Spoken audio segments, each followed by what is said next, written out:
Hello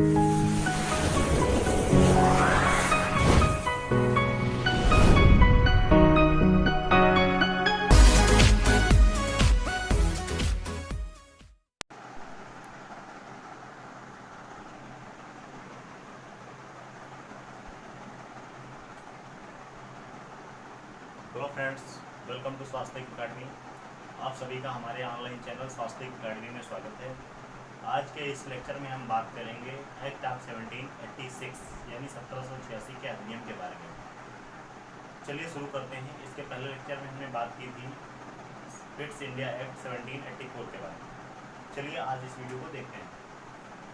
अगर अभी तक आप लोगों ने हमारे चैनल को सब्सक्राइब नहीं किया, आप पहली बार देख रहे हैं तो चैनल को सब्सक्राइब करना बिल्कुल मत भूलिएगा तथा बेल आइकन को दबा दीजिएगा।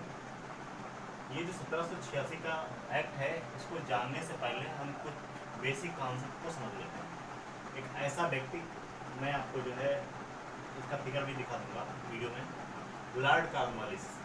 बेसिकली ये जो एक्ट आया था 1786 का, ये लॉर्ड कॉर्नवालिस को लेकर ही आया था। लॉर्ड कॉर्नवालिस एक ऐसा व्यक्ति है जो ब्रिटिश आर्मी ऑफिसर था in the American war of independence. America में जो स्वतंत्रता का संघर्ष हो रहा था, उसमें जो ब्रिटिश आर्मी थी उसको लीड कर रहा था कौन? Lord Cornwallis. ये जो वार हो रहा था अमेरिका में 1785-1783 में, ये ब्रिटेन और जो 13 कॉलोनी थी उनमें हो रहा था। लेकिन हुआ क्या, ये पूरी तरीके ये जो है लॉर्ड कॉर्नवालिस जो ब्रिटेन का प्रतिनिधित्व कर रहे थे, ये जो है हार गए।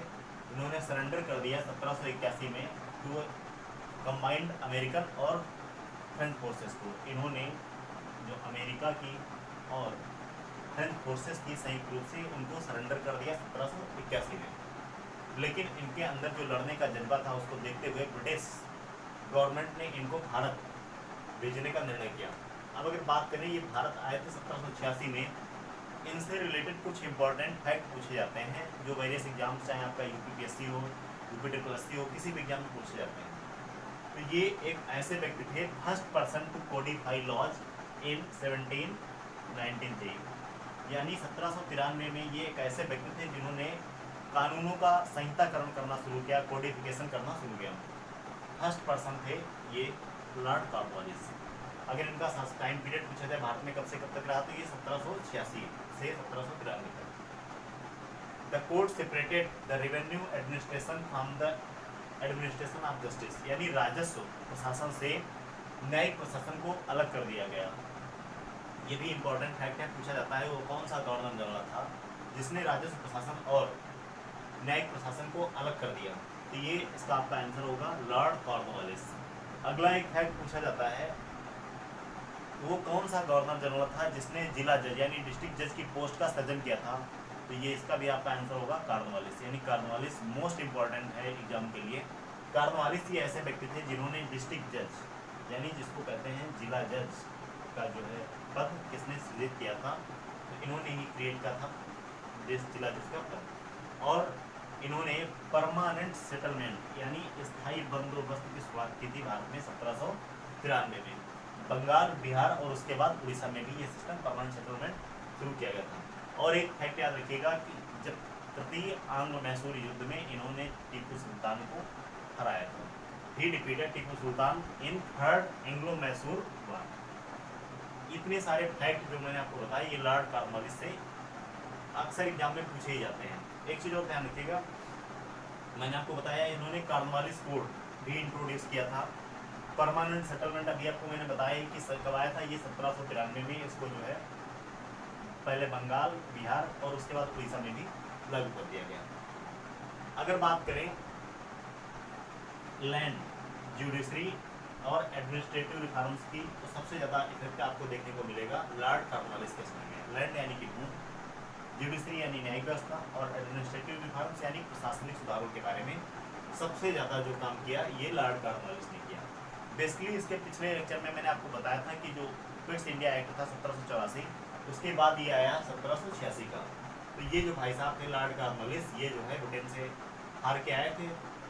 अब क्या था कि अभी तक जो भारत में जो कंपनी शासन कर रही थी उसका धीरे धीरे प्रभुत्व जो है कम हो गया था। तो ब्रिटिश गवर्नमेंट ने अब सोचा कि ऐसे व्यक्ति को, क्योंकि ये पिट्स जो थे पिट्स इंडिया जो पिट का इंडिया एक्ट आया था, पिट उस समय के जो प्रधानमंत्री थे और ये उनके जो है बहुत नज़दीकी संपर्की थे। तो इसलिए ये जो एक अरिस्टोक्रेसी फैमिली से बिलोंग करते थे, कौन, कॉर्नवालिस। इस एक्ट का मेन कारण था कि कॉर्नवालिस को गवर्नर जनरल बनाया जाना। कहाँ का गवर्नर जनरल? बंगाल का।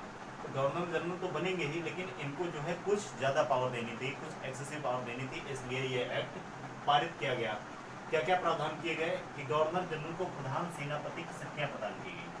गवर्नर जनरल को यानी कि कमांडर इन चीफ बनाया गया किस एक्ट के द्वारा? 1786 का जो एक्ट था, इसके द्वारा कॉर्नवालिस को जो प्रधान सेनापति जिसको कहते हैं कमांडर इन चीफ की शक्तियाँ भी दे दी गई।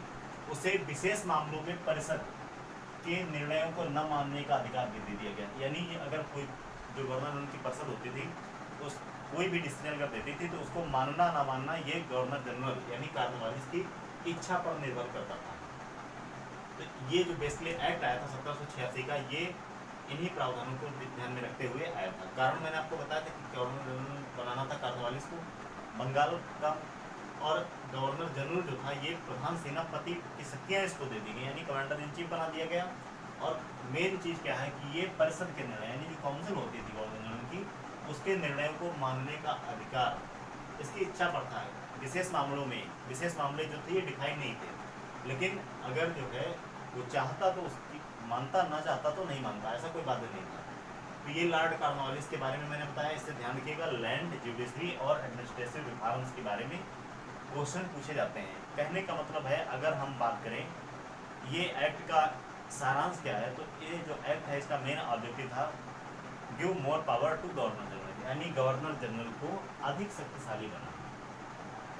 ये जो है इस वीडियो में हमने बात की आपको 1786 के प्रावधानों के बारे में। एक कुछ चीज़ें और देख लेते हैं। इस एक्ट के प्रावधान के तहत कॉर्नवालिस जो था पहला इफेक्टिव रूलर बन गया अंडर ब्रिटिश इंडिया, यानी Cornwallis became the first effective ruler under British India under the authority of board of control and court of directors. यानी बोर्ड ऑफ कंट्रोल और कोर्ट ऑफ डायरेक्टर्स के अंदर जो Cornwallis था governor general, ये पहला effective ruler बन गया। तो ये था आज भी इस वीडियो का अंत। इसको देखिए, अगर आपको पसंद आता है तो लाइक शेयर सब्सक्राइब करना बिल्कुल मत भूलिएगा। चैनल को पहली बार देख रहे हैं आप तो सब्सक्राइब करिए, अपने फ्रेंड्स के साथ इसको शेयर कीजिए। मिलते हैं नेक्स्ट वीडियो में, तब तक के लिए जय हिंद।